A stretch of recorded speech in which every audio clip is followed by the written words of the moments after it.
পূর্বজন্মের স্মৃতি ফিরে এলো অপর্ণার। চিরদিনই তুমি যে আমার গল্পের নতুন মোড়।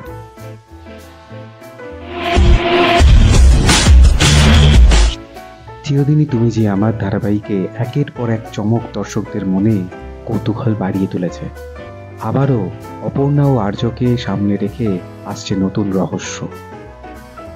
ইতিমধ্যে জি বাংলায় এসেছে ধারাবাহিকের নতুন প্রোমো। সেখানে দেখা যাচ্ছে এক রহস্যের ইঙ্গিত। শুরুতেই দেখা যায় অন্ধকার ঘরে কিছু খোঁজার চেষ্টা করে অপর্ণা বলে, এখানেই আমি সব প্রশ্নের উত্তর পাবো। তারপরেই সে একটা পুরনো ফাইল খুঁজে পায়। ফাইল খুলতেই তার নজরে আসে রাজনন্দিনী সিংহ রায় নামের একটি স্বাক্ষর। তারপরেই আর্যের বাড়িতে ঢুকতেই আর্যের মাকে মা বলে ডেকে ওঠে অপর্ণা। তার আচরণে অবাক হয়ে যায় আর্য ও তার মা। পূর্বজন্মের ভিত্তিতে গড়ে ওঠা এই গল্পে কি এবার সত্যি স্মৃতি ফিরল অপর্ণার?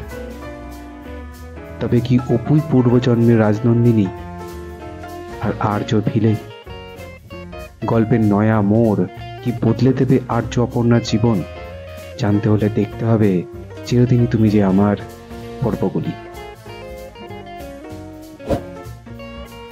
বাংলা ধারাবাহিকের সমস্ত রকম আপডেট পেতে আমাদের এই চ্যানেলটি শেয়ার করুন, লাইক করুন এবং সাবস্ক্রাইব করুন।